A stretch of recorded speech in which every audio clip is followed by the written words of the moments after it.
Hello students, मैं अमित कुमार आज फिर आपके सामने जीके की एक सीरीज़ लेकर आया हूं और इस जीके की सीरीज़ के अंदर हम देखेंगे वन लाइनर क्वेश्चंस को। हम कह सकते हैं कि महत्वपूर्ण जो कुछ क्वेश्चंस है वो जीके के अंदर बनेंगे, उनको देखते हैं।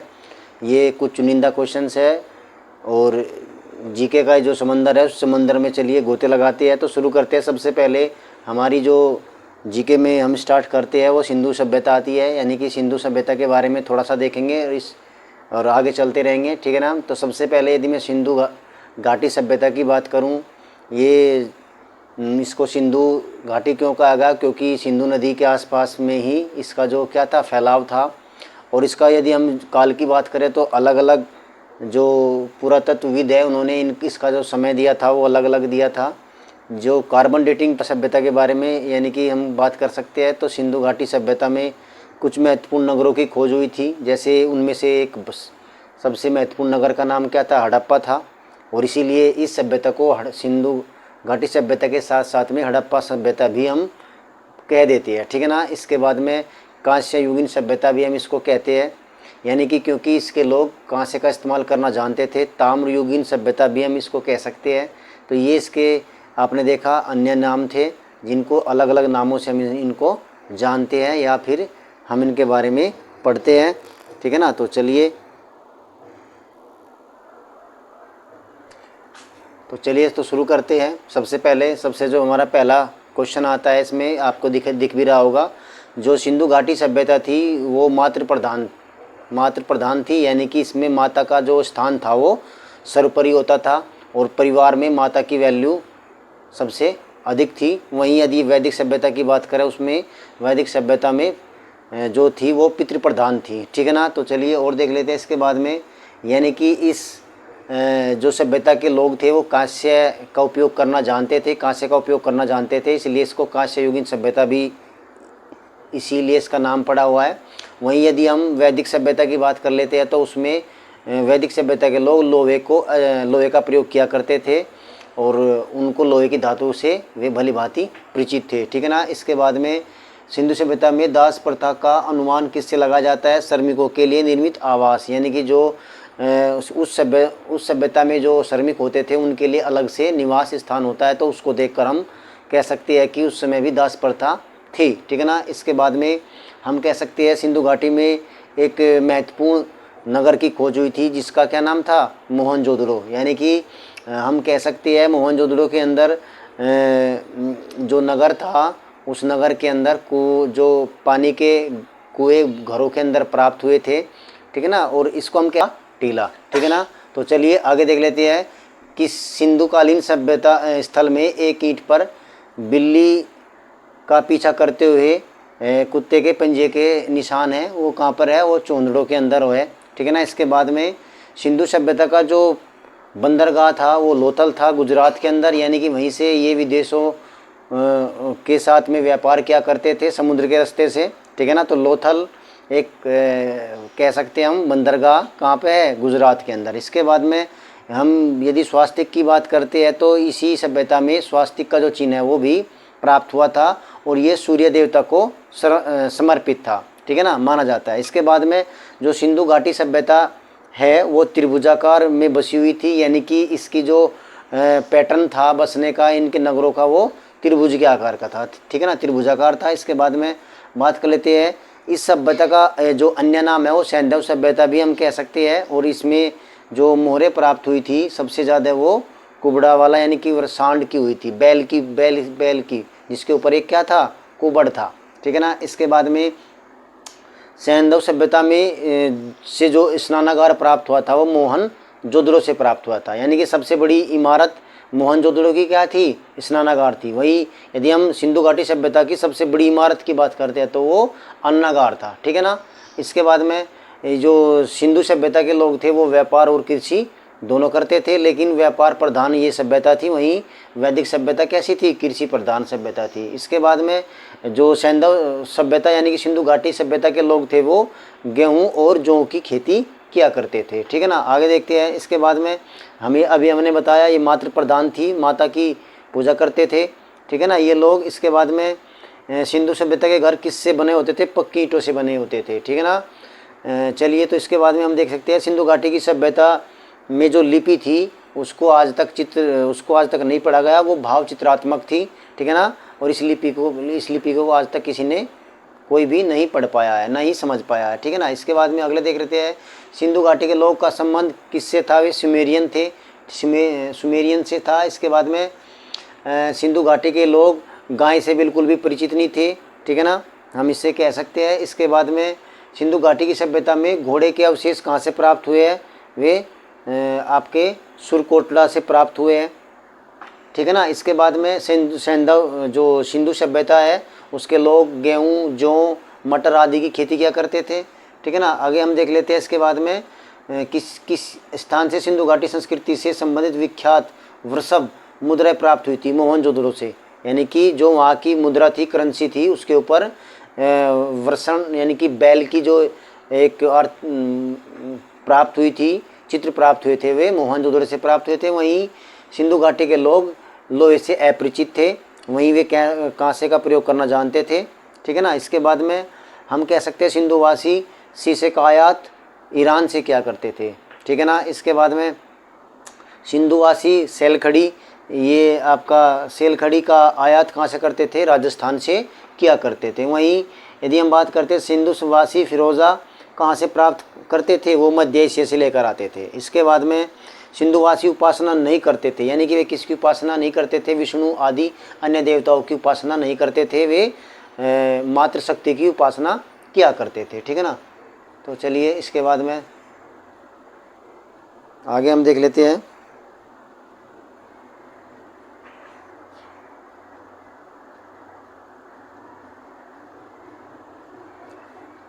तो प्रथम शताब्दी में पांड्यों ने किस से अपनी राजधानी बनाया? ठीक है ना, मदुराई को। ये दक्षिण भारत का वंश है, ठीक है ना, जिसको हम पांड्य वंश कहते हैं, ये तो मदुराई, ठीक है ना। इसके बाद में हड़प्पा सभ्यता की खोज किस वर्ष हुई थी? यानी कि जिसको हम सिंधु घाटी की सभ्यता की बात कर रहे थे, तो 1921 में दयाराम साहनी द्वारा हड़प्पा सभ्यता की खोज की गई। और हड़प्पा नगर उस समय का क्या था? प्रसिद्ध नगर था, ठीक है ना। वहीं हड़प्पा सभ्यता का काल जो था वो 2500 ईसा पूर्व से 1500 ईसा पूर्व, ये सब अलग अलग सभी की बुक्स में अलग अलग होगा। किसी के में 1750 BC लिखा होगा, कहीं 1500 लिखा होगा, ठीक है ना, कहीं 1700 भी आपको मिल सकता है, ठीक है ना।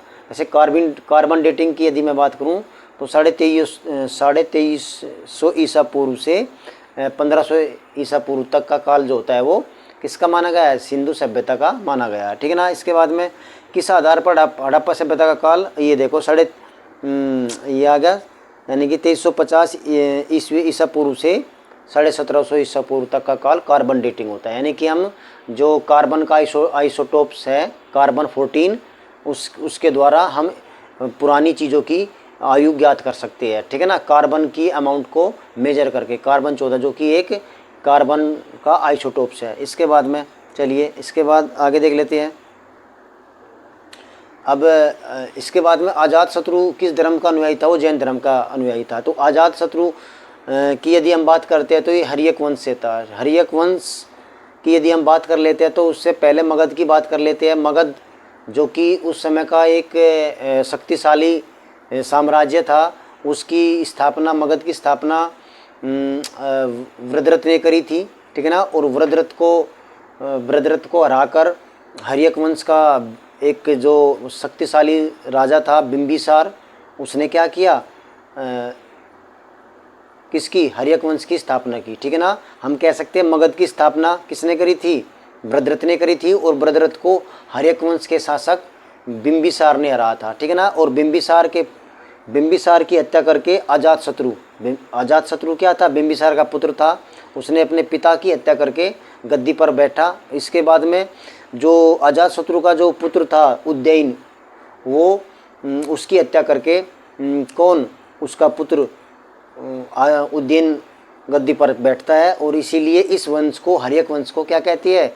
हर्यक वंश को हम पितृहंता वंश कहते हैं। और इसीलिए ये बात की गई है कि जो अजातशत्रु था वो किस धर्म को मानने वाला था? वो जैन धर्म को मानने वाला था। वह वहीं उज्जैन जो किसका पुत्र था वो भी जैन धर्म का अनुयायी था, ठीक है ना। इसके बाद में हर्यक वंश का अंतिम शासक कौन था? नागदशक था, ठीक है ना। नागदशक आपका किसका? हम कह सकते हैं हर्यक वंश का अंतिम शासक था, ठीक है। इसके बाद में शिशुनाग ने अपनी राजधानी कहाँ बनाई थी? वैशाली को बनाई थी। चलिए, इसके बाद में नंदवंश का विनाश किसने किया? यानी कि हम कह सकते हैं जो हर्यक वंश आया था, हर्यक वंश के बाद में नंदवंश आया, और नंदवंश का जो विनाश करने वाला था यानी कि अंत करने वाला था वो कौन था? चंद्रगुप्त मौर्य, ठीक है ना, जिसका गुरु चाणक्य था। ठीक है, इसके बाद में सिकंदर के पिता का क्या नाम था?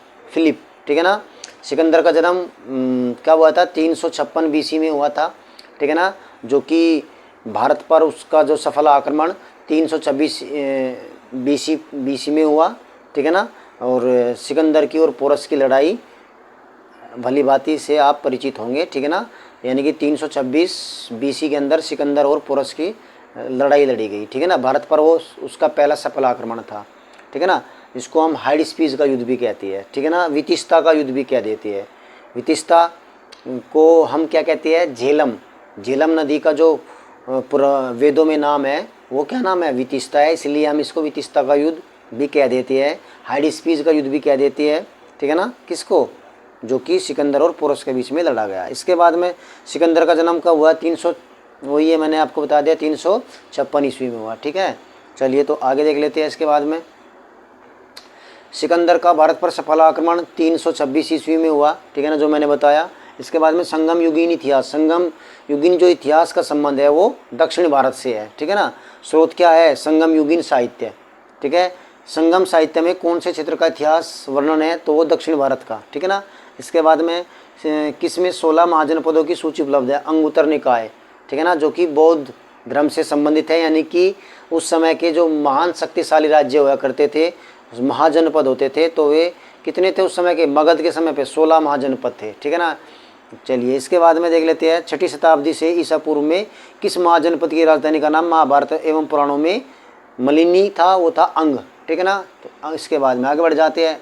भारत में चांदी की उपलब्धता के प्राचीनतम साक्ष्य कहाँ से मिलते हैं? हड़प्पा सभ्यता से मिलते हैं, हड़प्पा संस्कृति से मिलते हैं। हम कह सकते हैं सबसे पहले चांदी के जो व्यापक रूप से जो प्रयोग किया गया था वो इसी काल में किया गया था, ठीक है ना। हड़प्पा सभ्यता में खत्ती या भंडार गृह सबसे अधिक कहाँ पर पाए गए? हड़प्पा में।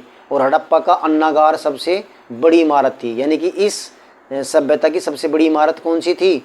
अन्नागार, जो कि हड़प्पा नगर से प्राप्त हुई थी, ठीक है। इसके बाद में हड़प्पा में उन्नत जल निकासन प्रणाली हम कह सकते हैं का प्रबंध कहीं किया गया था? तो वो धोलावीरा के अंदर किया गया था, गुजरात के अंदर, ठीक है ना। इसके बाद में चोल शासकों में सर्वश्रेष्ठ शासक कौन था?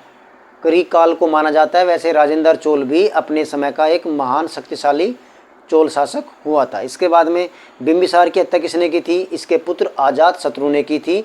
बिंबिसार किस वंश का संस्थापक था? हर्यक वंश का संस्थापक था, ठीक है ना। तो चलिए, अजात शत्रु पर गद्दी पर कब बैठा था? तो वो 493 ईस्वी में अपने पिता की हत्या करके गद्दी पर बैठा था। और इसी के काल में क्या हुई थी? दूसरी बौद्ध संगति हुई थी, ठीक है ना। जो पहली बौद्ध संगति हुई थी वो आपकी 483 में हुई थी, ठीक है ना। और ठीक है ना, इस पहली बौद्ध संगति किसके काल में हुई थी? तो वो अजात शत्रु के काल में हुई थी, 483 बीसी में, यानी कि। और इसके बाद में जो दूसरी हुई थी वो 383 में हुई थी, कालाशोक के टाइम पे, ठीक है ना। कालाशोक के बाद में फिर अशोक के समय में हुई थी, और अशोक के समय के बाद में फिर कनिष्क के काल में हुई थी आपकी चतुर्थ बौद्ध संगति। तो 4 बौद्ध संगति हुई थी, ठीक है ना। पहली मैंने बताई किसके काल में हुई? पहली अजात शत्रु के काल में हुई 483 बीसी में। दूसरी कालाशोक के टाइम में हुई थी 383 बीसी में। फिर अशोक के काल में हुई। अशोक के बाद में फिर जो हम कह सकते हैं कनिष्क के काल में हुई। तो इन 4 लोगों के काल में क्या की गई? बौद्ध संगतियाँ आयुध की गई, ठीक है ना। इसके बाद में अजात शत्रु को सुयोग मंत्री कौन था? वस्कार, ठीक है ना। चलिए, इसके बाद में अजात शत्रु ने किस गणराज्य को मगध में मिला लिया था? तो लिच्छवी गणराज्य। लिच्छवी जो उस समय का क्या था? गणराज्य हम कह सकते हैं जहाँ पर डेमोक्रेसी थी, यानी कि जनता द्वारा प्रतिनिधि चुने जाते थे। वो कौन सा था आपका? लिच्छवी गणराज्य की बात कर रहा है, ठीक है ना। आगे बढ़ जाते हैं। तो किस शासन ने गंगा एवं सोन नदियों के संगम पर पाटलिपुत्र नगर की स्थापना करी थी? यानी कि गंगा और सोन नदी जहाँ पर आपस में मिलती है वहाँ पर उज्जैन ने क्या की थी? पाटलिपुत्र नगर की स्थापना करी थी। उज्जैन कौन था? अभी मैंने आपको बताया, अजात शत्रु का पुत्र था, जिसने अजात शत्रु की हत्या करके गद्दी प्राप्त करी थी और ये भी जैन धर्म को मानने वाला था। ठीक है, उज्जैन। इसके बाद में नंद वंश का संस्थापक कौन था? महापद्मनाभ, यानी कि महापद्मनाभन को भी मानते हैं और नंदीवर्धन को भी मानते हैं। ठीक है ना, ये दोनों में आप दोनों इसी के नाम है, महापद्मनाभन भी कह सकते हैं और नंदीवर्धन भी हम कह सकते हैं। नंद वंश की संस्थापक हर्यक वंश के बाद में। ठीक है, इसके बाद में मगध का प्रथम राजधानी कहाँ थी? गिरिव्रज या राजगृह को हम कह सकते हैं। मगध की उस समय शक्तिशाली राजधानी में से एक थी। इसके बाद में किस शासक द्वारा सर्वप्रथम पाटलिपुत्र को राजधानी बनाया गया? तो वो उज्जैन द्वारा बनाया गया, गंगा और सोन नदी के तट पर। ठीक है ना, यहाँ जहाँ पे इन दोनों का संगम हो, नदियों का संगम हो रहा था, वहीं पे बसा गया। इसके बाद में मगध का कौन सा राजा था जब सिकंदर ने भारत पर आक्रमण किया था? ठीक है ना, धनानंद उस समय का शासक था जिसको कि चंद्रगुप्त मौर्य ने हराया था, धनानंद। ठीक है ना, इसके बाद में नंदवंश का अंतिम सम्राट कौन था? धनानंद ही था। इसके बाद में किसे उग्रसेन या भयानक सेना का स्वामी कहा जाता था? तो वो जो महापद्मनाभन हम कह सकते हैं नंदवंश का संस्थापक जो था उसको माना जाता है। वहीं मगध के राजा अजातशत्रु का सदैव किस गणराज्य से युद्ध होता रहता था? तो वो लिच्छवी गणराज्य से युद्ध होता रहता था और अंत में अभी हमने देखा, क्या देखा? अंत में हमने देखा अजातशत्रु ने उसको हरा भी दिया था और उस पर अपना शासन कर लिया था। ठीक है ना, तो चलिए इसके बाद में देख लेते हैं। अगला आता है हमारा कि बिंबिसार ने अपने राजवैद्य जीवक को किस राजा के चिकित्सा के लिए भेजा था? तो अवंती का जो राजा था उसके ट्रीटमेंट के लिए किसने? बिंबिसार ने, जो कि हर्यक वंश का संस्थापक था, अपने जो राजवैद्य था जीवक उसको उसकी सेवा में भेजा था। ठीक है ना, चलिए इसके बाद में देख लेते हैं शिशुनाग वंश का अंतिम शासक कौन था? नंदीवर्धन। ठीक है ना, इसके बाद में हम कह सकते हैं, ये मैंने आपको बता ही दिया। इसके बाद में संगम युगीन राजा की सभा को सबसे बड़ा न्यायालय क्या कहलाता था? मलरम कहलाता था। इसके बाद में संगम युग में औरवर या वैव किसे कहा गया था? गुप्तचरों को कहा जाता था। वहीं जो संगम युगीन सभ्यता में किस व्यवस्था का अभाव था? यानी कि वर्ण व्यवस्था, जो कि हमारे पुरुष सूक्त में से ली गई है वर्ण व्यवस्था, जिसमें 4 हमारे वर्ण होते हैं, जिसके हम सबसे पहले ब्राह्मण, क्षत्रिय, वैश्य और शूद्र को कहते हैं। यानी कि दक्षिण भारत में इनका प्रावधान नहीं था। ठीक है ना, चलिए तो इसके बाद आगे देख लेते हैं हमारा दक्षिण भारत में ईसा पूर्व किस साम्राज्य का विकास हुआ था? तो चोल। हम दक्षिण भारत की बात करें कि दक्षिण भारत में कौन कौन से वंश सामने आए थे? तो चोल आया था, ठीक है ना, इसके बाद पांड्य आए थे, इसके बाद में चेर आए थे, राष्ट्रकूट आए थे, पालवाज आए थे। ठीक है ना, तो ये सब के सब दक्षिण भारत के ही क्या थे? कुछ वंशों के नाम मैंने आपको बताए। वहीं चोल वंश का प्रमुख केंद्र कौन सा था? तंजौर। ठीक है ना, जहाँ पे बृहदेश्वर का मंदिर है। ठीक है ना, चलिए इसके बाद पांड्य वंश का प्रमुख केंद्र कहाँ था? मदुरई। ठीक है ना, चलिए इसके बाद में पांड्यों का सर्वप्रथम उल्लेख किसने किया था? टोलमी ने किया था। वहीं पांड्यों की प्रारंभिक राजधानी कहाँ थी? कोरके थी। इसके बाद में प्रथम शताब्दी में पांड्यों ने किसे अपनी राजधानी बनाया था? तो वो मदुरई को बनाया था। ठीक है ना, इसके बाद में हड़प्पा संस्कृति की जानकारी का प्रमुख स्रोत कहाँ से मिलता है? पुरातत्व की खुदाइयों से प्राप्त होता है। वहीं हड़प्पा सभ्यता के औजार और अस्त्र मुख्यतः बनाए जाते थे तांबा, टीन, कांस्य आदि से बनाए जाते थे। वहीं हड़प्पा के मिट्टी के बर्तनों पर किस रंग का प्रयोग हुआ था? लाल एवं काले रंग के बर्तन होते थे, जो कि हमारी हड़प्पा संस्कृति थी। वहीं हम कह सकते हैं पूरा स्थल को कहा गया मोहनजोदड़ो, मृतकों का टीला। वहीं हड़प्पा वासी किसके उत्पादन में सर्वप्रथम थे? वो थी कपास का उत्पादन अच्छा किया करते थे। वहीं हड़प्पा सभ्यता में भगवान शिव की पूजा किसके रूप में की जाती थी? पशुपति के रूप में की जाती थी। ठीक है ना, हड़प्पा सभ्यता में संबंधित स्थल मलवर्ण कहाँ स्थित है? गुजरात में स्थित है। हड़प्पा लिपि में कौन सी लिपि सर्वाधिक क्या थी? प्रचलित थी? तो वो आपकी क्या थी? द्रविड़ लिपि थी। इसके बाद में हड़प्पा की मोहरें बनी होती थी सेलखड़ी की, जो कि ये राजस्थान से मंगाते थे। इसके बाद में हम कह सकते हैं किस पुरातत्वविद ने सिंधु घाटी सभ्यता स्थल मोहनजोदड़ो की प्रारंभिक खोज की थी? वो रखलदास बनर्जी ने करी थी। और हड़प्पा नगर की स्थापना खोज दयाराम सानी द्वारा। ठीक है ना, इसके बाद में सिंधु सभ्यता किस युग से संबंधित है? तो वो आर्द्र ऐतिहासिक युग से संबंधित है। वहीं बंदरगाह कहाँ था इनका? लोथल था। ठीक है ना, हम कह सकते हैं सिंधु घाटी की सभ्यता मुख्यतः कैसी थी, वो शहरी थी। वहीं आगे चल के जो वैदिक सभ्यता होगी वो ग्रामीण समाज से होगी, ठीक है ना। ये कैसी थी, या शहरी थी, वहीं पे ही। चलो आगे देख लेते हैं। इसके बाद में हम मगध का कौन सा राजा सिकंदर मान से के समकालीन था, तो धनानंद था, और धनानंद को ही चंद्रगुप्त मौर्य ने हराया था। नंद वंश का अंतिम राजा भी यही था, और ये हो गया आपका, ठीक है ना, बिम्बिसार अपने ये हो गया। इसके बाद किस शासक ने अवंती को जीतकर मगध का हिस्सा बना लिया था, तो वो शिशुनाग ने बना लिया था, क्योंकि गुप्त वंश का जो अंतिम राजा था उसको शिशुनाग ने हराकर शिशुनाग वंश की स्थापना करी थी, ठीक है ना। कल्पसूत्र की रचना किसने की थी, तो वो भद्रबाहु ने करी थी। कल्पसूत्र ये आपका ये क्या है, ये जैन साहित्य है।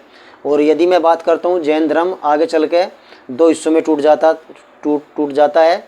एक तो श्वेतांबर और एक आपका दिगंबर। श्वेतांबर जो श्वेत कपड़े पहनते हैं, दिगंबर जो कि आपका क्या था, आपके जो कपड़े नहीं पहनते थे। वहीं यदि श्वेतांबर की बात करता हूँ तो उसका जो प्रमुख था वो स्थूलभद्र था, ठीक है ना। और जो कपड़े नहीं पहनते थे उनका जो हम कह सकते हैं जो प्रमुख था वो कौन था, भद्रबाहु। तो जैन धर्म दो हिस्से में टूट गया था, और उसके दो प्रवर्तक बन गए थे, एक तो भद्रबाहु और एक स्थूलभद्र। भद्रबाहु की ये रचना है कल्पसूत्र। तो कल्पसूत्र का संबंध किससे है, जैन साहित्य से है, ठीक है ना। इसके बाद में किस नवपाषाणकालीन स्थल में मलिक के साथ कब्र में, यानी कि मालिक के साथ में कब्र में कुत्ते को दफनाया गया, वो कहाँ से मिले हैं, बुजुर्गोम से मिले हैं। इसके बाद में किस नवपाषाणकालीन पुरस्थल से नवपाषाण के साथ साथ ताम्र और लोहे संस्कृति के भी अवशेष प्राप्त होते हैं, तो वह आपका कोल्डीवा से प्राप्त होते हैं। वहीं पक्की मिट्टी के बर्तन हल का एक प्रतिरूप बनावली से प्राप्त हुआ, यानी कि एक छोटा सा खिलौना जो हल्की आकृति का था, मिट्टी का पकी हुई मिट्टी का, वो बनावली से प्राप्त हुआ था। वहीं स्थान से जहाँ पर उत्खनन में तांबे की मोहरें प्राप्त हुई थी, तो वो हड़प्पा से, ठीक है ना। वहीं किस हड़प्पा कालीन स्थल से पुजारी का प्रस्तुर मूर्ति प्राप्त हुई थी, तो वो हड़प्पा से हुई थी, यानी कि एक पुजारी दाढ़ी में कंबल ओढ़े हुए एक पुजारी की मूर्ति टूटी प्राप्त हुई थी, तो वो हड़प्पा से प्राप्त हुई थी। चलिए इसके बाद में हम देख लेते हैं कि जौ, तिल, सरसों आदि का सर्वाधिक कहाँ, बनावली से प्राप्त हुआ। इसके बाद में यज्ञ स्थल प्राप्त हुआ था, यानी कि एक अग्निकुंड प्राप्त हुआ था, वो कालीबंगा से, ठीक है ना। वहीं नृत्य करती हुई नारी की कांस्य की मूर्ति हमें मोहनजोदड़ो से प्राप्त हुई थी, और ये भी सिंधु सभ्यता से जुड़ी हुई थी। वहीं घोड़े के अवशेष हमें सुरकोटड़ा से प्राप्त हुए, पहले भी देख लिया। वहीं हड़प्पा सभ्यता के लोग किस जानवर से परिचित नहीं थे, तो हम कह सकते हैं घोड़ा और गाय से। वहीं जहाँ पर हल चलाने का साक्ष्य प्राप्त हुआ था, तो काली जुते हुए खेत हमें कालीबंगा से प्राप्त हुए थे, ठीक है ना। तो कालीबंगा से हमें जुते हुए क्या प्राप्त हुए थे, खेत प्राप्त हुए थे, और वहीं पर हमें यजुर्वेदी भी प्राप्त हुई थी, ठीक है ना। इसके बाद में मोहनजोदड़ो की सबसे बड़ी इमारत का नाम क्या था, अन्नागार। हम कह सकते हैं मोहनजोदड़ो की सबसे बड़ी इमारत क्या थी, अन्नागार, ठीक है। चलिए इसके बाद में देख लेते हैं पुरापाषाण काल के लोगों को किस प्रजाति का नाम था, वो निप्रेटो। इसके बाद में पशुपालन का प्रारंभ किस काल में होता, वो मध्यपाषाण काल में ही हो गया था।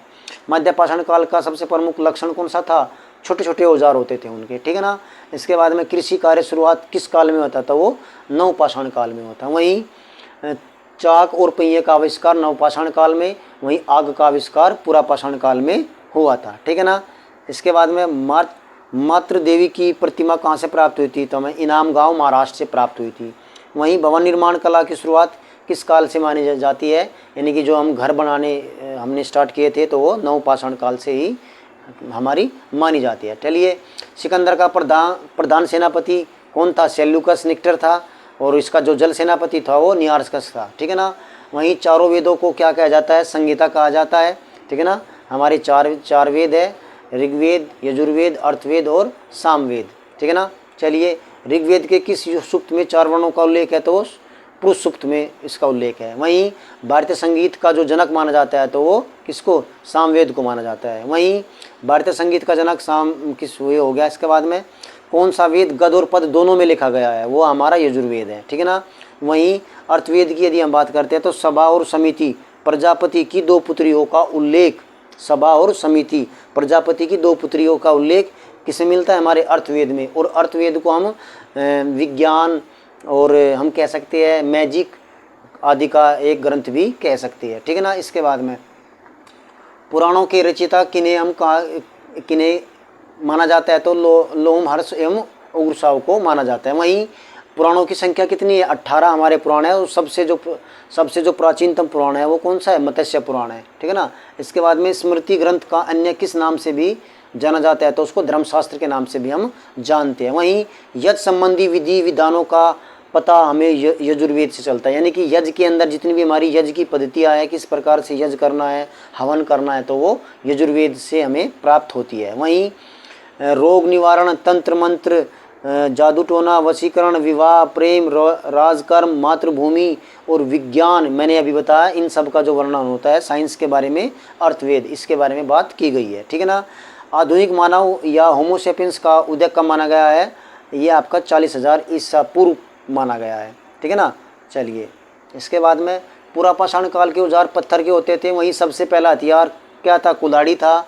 और पुरापाषाण काल के अन्य किस नाम से भी जाना जाता था? तो उसको हम आखेट के रूप में, यानी कि इस समय के लोग शिकार करते थे, ग्रुप में होकर शिकार करते थे और अपना भोजन प्राप्त करते थे। किस काल को फलक संस्कृति के नाम से भी जाना जाता है? तो मध्य पुरापाषाण काल को जाना जाता है। वहीं नियांडरथल मानव का उद्भव किस काल में होता? तो मध्य पुरापाषाण काल में हुआ था। वहीं किस स्मृति ग्रंथ को सबसे प्राचीन एवं प्रमाणिक माना जाता है? तो वो मनुस्मृति को माना जाता है, ठीक है ना। तो चलिए, भारत का सबसे प्राचीनतम धार्मिक ग्रंथ क्या है? वेद है, ठीक है ना। और वेदों में भी सबसे प्राचीनतम कौन सा है? आपका ऋग्वेद है, जिसमें 1028 सूक्त है, ठीक है ना। चलिए, इसके बाद वेद का संकलनकर्ता कौन है? महर्षि द्रव्यान वेद व्यास को माना जाता है। वहीं वेदों की संख्या 4 है, ऋग्वेद, सामवेद, यजुर्वेद, अर्थवेद, ठीक है ना। चलिए, इसके बाद में वेदों में संयुक्त रूप से त्रय या वेद त्रय किनको कहते हैं? ऋग्वेद, सामवेद और यजुर्वेद को कहते हैं। इसमें अर्थवेद नहीं आता। वेद त्रय किसको कहते हैं? ऋग्वेद, सामवेद और यजुर्वेद को हम वेद त्रय की संज्ञा देते हैं, ठीक है ना। इसके बाद में आगे देख लेते हैं। सबसे प्राचीन वेद हो ही गया। इसके बाद में ऋग्वेद में मंडलों की संख्या यदि हम देखते हैं तो 10 मंडल होते हैं, और इसमें जो सुक्त होते हैं कितने? 1028 सुक्त है इसमें, जैसे, और उनमें से एक सुक्त कौन सा है? पुरुष सुक्त है, जिसमें कि वर्ण व्यवस्था बताई गई है कर्म के आधार पर कि कितने वर्णों में हम बांट सकते हैं। इसके बाद में ऋग्वेद का जो 9वां मंडल है वो किसको? सोम देवता को समर्पित है। वहीं 10 राज्य युद्ध का विवरण किस वेद में मिलता है? तो वो हमारे ऋग्वेद में मिलता है, ठीक है ना, जिसमें 10 राजा एक तरफ थे और एक राजा एक तरफ, उनमें युद्ध होता है, ठीक है ना। इसके बाद में 10 राज्य युद्ध किस नदी के तट पर होता है? तो परुष्णी नदी के तट पर होता है। परुष्णी जो कि आज की क्या है? रावी नदी है, ठीक है ना। रावी, परुष्णी हम कह सकते हैं, परुष्णी, वितिस्ता। इसके बाद में ये हमारी क्या है? वेदों में इन नदियों के पुराने नाम हैं, ठीक है। चलिए, इसके बाद में हम कह सकते हैं, मैं कवि हूँ, मेरा पिता वैद्य है और मेरी माता चक्की चलाती है। यह कथन ऋग्वेद के किस मंडल में वर्णित है? तो 9वें मंडल में, जो 9वां मंडल है उसमें ये लिखा है, ठीक है ना। इसके बाद में वैदिक गणित के महत्वपूर्ण अंक कहाँ हैं? शैल्य सूत्र में है, शूल्य सूत्र में है। इसके बाद में वैदिक साहित्य में सम्मिलित है वेद, हमारे उपवेद है, ब्राह्मण है, अरण्य है, उपनिषद है, ठीक है ना। ये हमारे वेद साहित्य के पार्ट है। वैदिक साहित्य में जो अंतिम लिखे गए वे वेदांत कहलाते हैं, अंत में जो लिखे गए, ठीक है ना। इसके बाद में सत्यमेव जयते, जो ये एक स्लोगन लिया गया है, वो मुंडोक उपनिषद से लिया गया है। वहीं मनुस्मृति की रचना किस काल में हुई थी? तो शुंग काल में होती, ठीक है। आगे बढ़ जाते हैं। किस पुराण में भारतवर्ष की भौगोलिक एवं मूल एकता का वर्णन प्राप्त होता है? तो विष्णु पुराण से प्राप्त होता है, ठीक है ना। वैदिक सभ्यता किस धातु युग की मानी जाती है? तो मैंने बताया था, ये लोग लोहे से भली भांति परिचित थे, यानी कि लोहे के ये औजार वगैरह बर्तन बनाने में ये निपुण थे, और इसीलिए हम इस वैदिक सभ्यता को हम लोह युगीन सभ्यता भी कह देते हैं, ठीक है ना। चलिए, तो इसके बाद में देख लेते हैं गायत्री मंत्र किस वेद से लिया गया है? तो ऋग्वेद से लिया गया है, ठीक है ना।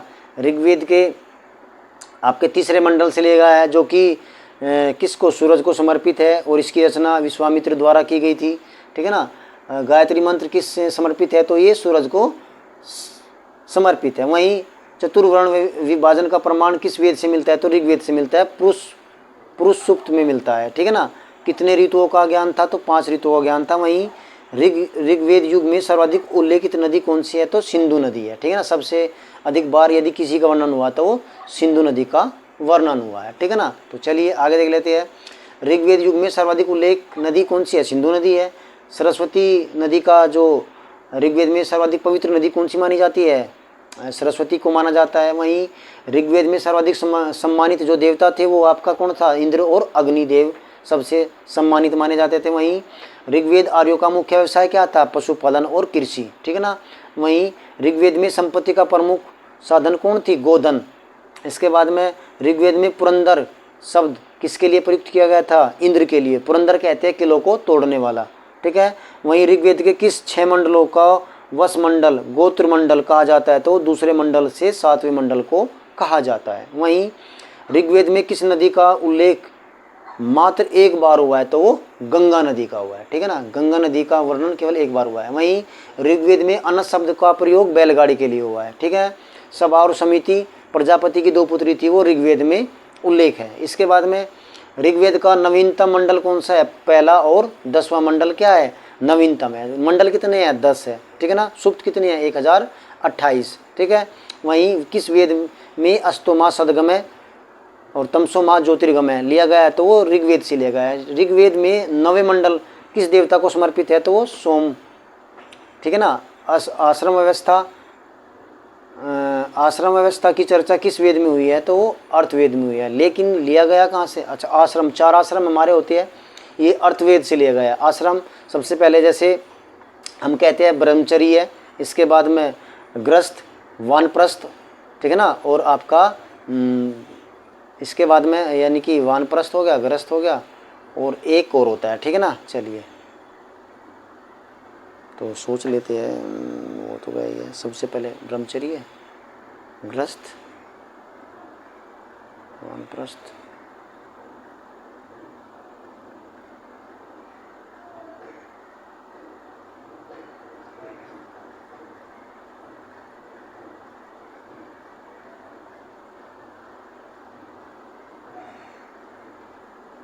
चलिए तो इसके बाद में आगे बढ़ जाती है। वैदिक काल में कौन से आश्रम व्यवस्था थी? यानी कि ब्रह्मचर्य, गृहस्थ एवं वानप्रस्थ। पूर्व पुरुषों की पूजा किस काल में से हुई थी? तो हम कह सकते हैं उत्तर वैदिक काल से इनकी पूजा होने लग गई थी, ठीक है ना। इसके बाद में बेटा आगे देख लेते हैं। चलिए तो आर्य शब्द किस से इंगित करता है? तो वो एक श्रेष्ठ समूह से इंगित होता है। यानी कि आर्य का अर्थ क्या होता है? श्रेष्ठ, नोबल, ठीक है ना। वहीं आर्य संभवतः कहाँ से आए थे? इस विषय में क्या है? मतभेद है, ठीक है ना। तो वैसे मैक्स मूलर का मानना क्या था? मध्य एशिया से आए हैं, ठीक है ना। कोई तिब्बत से भी बोलते हैं, तिब्बत से आए हैं, ठीक है ना। तो चलिए, आर्य भारत के किस प्रांत में सर्वाधिक आए थे? तो वो पंजाब में, ठीक है ना। वहीं आर्यों का मूल निवास के विषय में विद्वानों का क्या है? मतभेद है। आर्कटिक प्रदेश का सिद्धांत भूमध्य ये भी है। सागरीय सिद्धांत तथा भारतीय सिद्धांत प्राचीन काल में आर्य हिमालय में रहते थे तथा कालांतर में वे आर्यव्रत में आकर बस गए थे। ये मत स्वामी दयानंद सरस्वती द्वारा भी दिया गया था, जो इनका मानना था। मूर्ति पूजा का आरंभ कब से माना जाता है? तो वो हड़प्पा सभ्यता से ही मूर्ति पूजा का माना जाता है। वहीं ये आपका हो चुका था ऋग्वेद के किस मंडल में शूद्र का उल्लेख पहली बार हुआ है? तो वे 10वें मंडल में हुआ है, ठीक है ना। ऋग्वेद में शूद्र शब्द का प्रयोग कितनी बार हुआ? तो वो 1 बार हुआ है। वहीं वैदिक काल में योद्धा को क्या कहा जाता था? सेनानी कहा जाता था। प्राचीन भारत का जो कानून की पुस्तक थी वो मनुस्मृति को माना जाता है, ठीक है ना, जो शुंग वंश के टाइम की थी। तो वैदिक काल में यव को कहा जाता था, जौ को कहते थे। वहीं व्रीहि शब्द किसके लिए प्रयुक्त होता था? वो तो वो चावल के लिए होता था, ठीक है ना। तो ये हमने देखा। इसके बाद में कृष्ण भक्ति की प्रथम और प्रधान ग्रंथ माना जाता है श्रीमद् भागवत गीता को। मीमांसा या पूर्व मीमांसा दर्शन के प्रतिपादक कौन थे? जैमिनी थे। चलिए, वहीं आयुर्वेद अर्थात जीवन का विज्ञान का उल्लेख कहाँ से है? अर्थवेद से है। वहीं न्याय दर्शन का प्रतिपादन किसने किया था? गौतम ने किया था। और वहीं सांख्य दर्शन का प्रतिपादन महर्षि कपिल ने किया था, ठीक है ना। इसके बाद में वैशेषिक दर्शन का प्रतिपादन कणाद ने किया था, ठीक है ना। और वहीं अष्टाध्याय पढ़ने ने लिखा था। वहीं योग दर्शन किसने, हमारे के जो पतंजलि थे उन्होंने इसका प्रतिपादन किया था। ठीक है ना। तो कर्म का सिद्धांत मीमांसा से लिया गया है। वेदांता का उत्तर मीमांसा दर्शन के प्रतिपादक महात्मा बुद्ध थे। इसके बाद में योग दर्शन के प्रतिपादक पतंजलि थे। अष्टाध्याय के पणिनि थे। व्याकरण था हमारा ये। इसके बाद में वर्ण व्यवस्था का अनुवांशिक गति अनुगत जाति में परिवर्तन किस काल में होता है, तो उत्तर वैदिक काल में होता है। यानी कि ये वंशवाद के आधार पर वर्णों को फिर होने लगा, यानी कि ब्राह्मण का पुत्र ब्राह्मण ही होगा, कर्म के आधार पे वो बंद हो गया था उत्तर वैदिक काल में। ठीक है ना। चलिए, तो उत्तर वैदिक काल का समय माना जाता है 1000 BC से 600 BC के बीच का। ठीक है ना। उत्तर भारत का उत्तर वैदिक काल में कितने उपवेदों की रचना की गई थी, तो 4 उपवेदों की रचना हुई थी। वहीं उत्तर वैदिक कालीन समाज में किस वर्ण को उच्च समझा जाता था, तो वो हमें सभी को पता है, ब्राह्मण वर्ग को उच्च समझा जाता था। वहीं ऋग्वेद के किस मंडल में ये आपका हो गया था। इसके बाद में उत्तर वैदिक काल में वेद विरोधी और ब्रह्म विरोधी धार्मिक अध्यापकों को किस नाम से जाना जाता था, तो श्रमण के नाम से जाना जाता था। वहीं उत्तर वैदिक काल में किस देवता को सर्वोच्च स्थान प्राप्त था, तो वो प्रजापति को सबसे उच्चतम स्थान प्राप्त था। वहीं उत्तर वैदिक कालीन धार्मिक क्रियाओं का मुख्य साधन क्या था, कर्मकांड था। तो उपनिषदों में सबसे विशाल उपनिषद माना जाता है, तो वो किसको, वृद्धरायण को माना जाता है। ठीक है ना, वृद्धरायण को माना जाता है। वहीं प्रसिद्ध 10 राग युद्ध किस नदी के तट पर लड़ा गया था, तो वो परुष्णी नदी यानी कि रावी नदी पर लड़ा गया था, जो कि ऋग्वेद में इसका वर्णन है। ठीक है ना।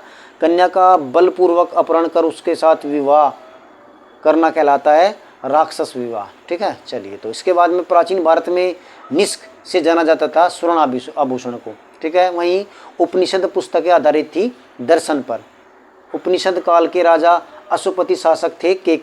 ठीक है ना। वहीं अध्यात्म ज्ञान के विषय में नचिकेता और यम का जो संवाद है वो किस उपनिषद में होता है, वो कठोपनिषद में से हमें प्राप्त होता है। ठीक है ना। ऋग्वेद युग के प्राचीनतम संस्था कौन सी थी, विद। ब्राह्मण ग्रंथों में सर्वाधिक प्राचीन ग्रंथ कौन सा है, शतपथ ब्राह्मण। ठीक है ना। अर्थव का अर्थ होता है पवित्र जादू। चलिए, इसके बाद में देख लेते हैं ऋग्वेद युग की प्राचीनतम संस्था कौन सी थी, विद। ये आपका हो गया। इसके बाद में आदि काव्य की संज्ञा किसे दी जाती है, रामायण को। महाकाव्य हमारे 2 है। ठीक है ना, एक तो महाभारत और रामायण है। ठीक है ना। इसके बाद में किस वेद में सभी को निरिष्ट अर्थात सामूहिक वाद विवाद या अनुपालंगीय कहा जाता था, तो अर्थवेद में इसका वर्णन है। इसके बाद में किस रचना में नारी को सुरा और पासा के साथ 3 प्रमुख बुराइयों में शामिल किया गया था, तो वो आपका मैत्रेयणी संहिता में किया गया था। वहीं संस्कारों की संख्या कितनी है, 16 संस्कार होते हैं। ठीक है ना। चलिए, इसके बाद में प्राचीनतम विवाह संस्कार का वर्णन करने वाला विवाह सूक्त पाया जाता है, तो वो ऋग्वेद में पाया जाता है। वहीं गायत्री मंत्र की रचना किसने की थी, विश्वामित्र ने, जो कि 3रे मंडल में है, ऋग्वेद के 3रे मंडल में है, जो कि सूर्य को समर्पित है। ठीक है ना। वहीं प्राचीन भारतीय इतिहास के अध्ययन में कितने स्रोत होते हैं, वे आपके 3 स्रोत हैं। ठीक है ना। चलिए, आगे देख लेते हैं। ये आपका हो गया था। इसके बाद में चलिए, ठीक है, अब इसके बाद में देखते हैं पोर्सिपोलिस एवं बेसितून अभिलेख में भारत के किस प्रांत को जीतने के साक्ष्य मिलते हैं, तो सिंध प्रांत के जीतने के साक्ष्य इससे हमें इस अभिलेख से प्राप्त होते हैं। वहीं भारत में सबसे प्राचीनतम अभिलेख कहाँ से प्राप्त हुआ था, तो सिंधु घाटी सभ्यता से सबसे प्राचीन अभिलेख प्राप्त हुआ था। और भारत में अभिलेख लिखने का जो प्रचलन था वो अशोक के काल से शुरू हुआ। ठीक है ना। इसके बाद में सिंधु घाटी के अभिलेख किस पर लिखे गए थे, मिट्टी के बर्तनों और मोहरों पर लिखे गए थे, जो कि सेलखड़ी से बने हुए थे। इसके बाद में और ये जो इस सिंधु घाटी की सभ्यता की जो लिपि थी वो भाव चित्रात्मक थी। ठीक है ना। वहीं मौर्य काल में सबसे पहले सिंधु घाटी हम कह सकते हैं अशोक के जो अभिलेख, ठीक है ना, मौर्य काल के जो अभिलेख थे, अशोक के जो अभिलेख थे, उनको पढ़ने की जो हम कह सकते हैं पहले सफलता प्राप्त हुई, वो जेम्स प्रिंसिपे को प्राप्त हुई 1837 के अंदर। ठीक है ना। वहीं जेम्स प्रिंस कहाँ के थे, फ्रांस के थे, प्रिंसिपे।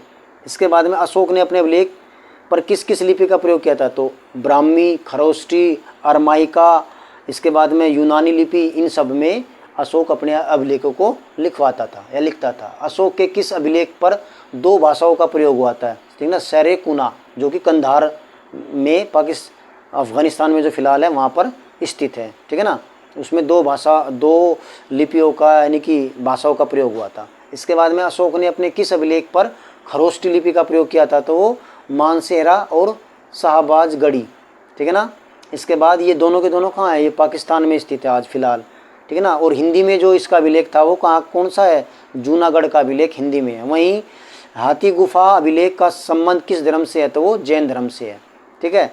वहीं ऐहोल अभिलेख से किस की जानकारी मिलती है, तो वो चालुक्य शासक पुलकेशिन द्वितीय एवं हर्षवर्धन की जानकारी मिलती है, ठीक है ना। और जो पुलकेशिन द्वितीय ने हर्षवर्धन को नर्मदा नदी के तट पर हराया था, ये वही है।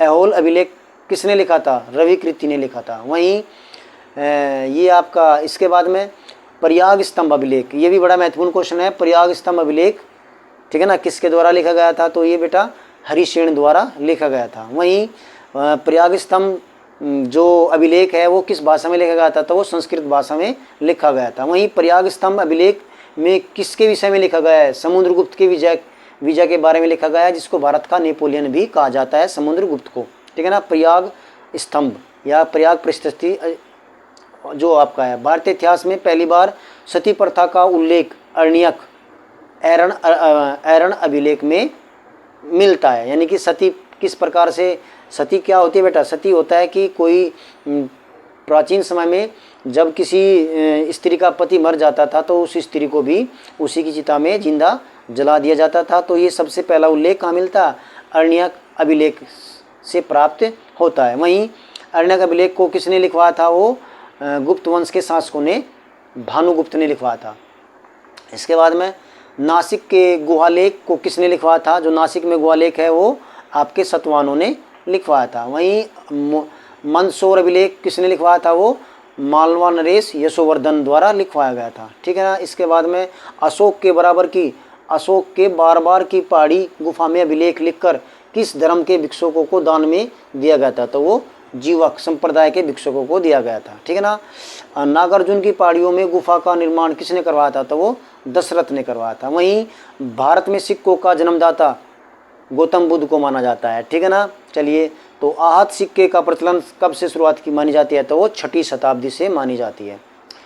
भारत में सोने के सिक्के का सर्वप्रथम किसने जारी किया, तो वो हिंदू यूनानी द्वारा माना जाता है, इनके द्वारा आरंभ किए गए। वहीं भारत में किस राजवंश का शासक ने सबसे शुद्ध सोने के सिक्के चलवाए थे, तो वो कुषाण ने चलवाए थे। यानी कि हम कह सकते हैं भारत में शुद्ध सोने के सिक्के कनिष्क के काल में, जो कि कुषाण वंश का था, सबसे ज़्यादा चले थे, ठीक है ना। चलिए, इसके बाद में और देख लेते हैं, भारत में किस राजवंश के शासकों ने सबसे अधिक सोने के सिक्के चलवाए, सोने के सिक्के, शुद्ध सोने के सिक्के नहीं है, सोने के सिक्के, तो वो गुप्त वंश ने चलवाए थे।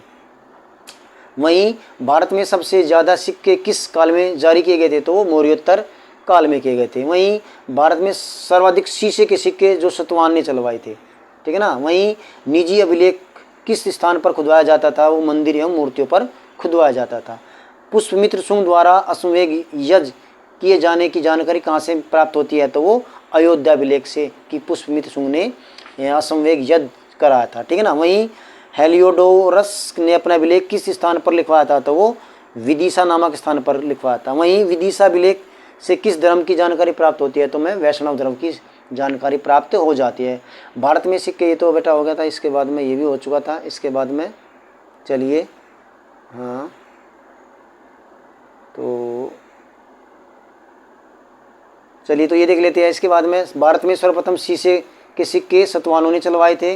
भारत में पोटीन के सिक्के किस राजवंश की जारी किए थे, तो वो सतवाहन ने किए थे। ये भी कुषाण वंश के शासक कनिष्क ने अपने सिक्के पर किसका चित्र अंकित करवाया था, तो वो गौतम बुद्ध का करवाया था। और सबसे ज़्यादा सोने के सिक्के, शुद्ध सोने के सिक्के कनिष्क के द्वारा चलाए गए थे, ठीक है ना। वहीं किसके सिक्के पर वीणा बजाते हुए दर्शाया गया, तो वो समुद्रगुप्त को दर्शाया गया है। और समुद्रगुप्त क्या था, कवि प्रिय था, और ये साहित्यकार भी इसको माना जाते हैं, और ये संगीत प्रेमी था। और इसको हम सिक्कों के ऊपर वीणा बजाते हुए इसका चित्र देख सकते हैं, किसको, समुद्रगुप्त को, जो कि भारत का नेपोलियन कहलाता है। वहीं किस मुस्लिम शासक ने अपने सिक्कों पर लक्ष्मी के चित्र अंकित करवाए थे, मोहम्मद गोरी ने, मोहम्मद गौरी ने लक्ष्मी जो हमारी देवी होती है उनके को चलाए थे, ठीक है ना।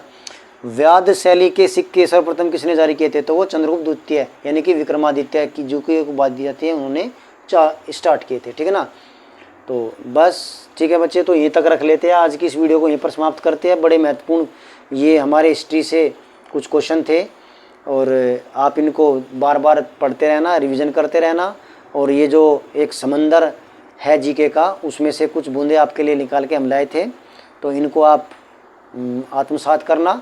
और इसी के साथ में हम अपनी इस वीडियो को समाप्त करते हैं। Thank you very much.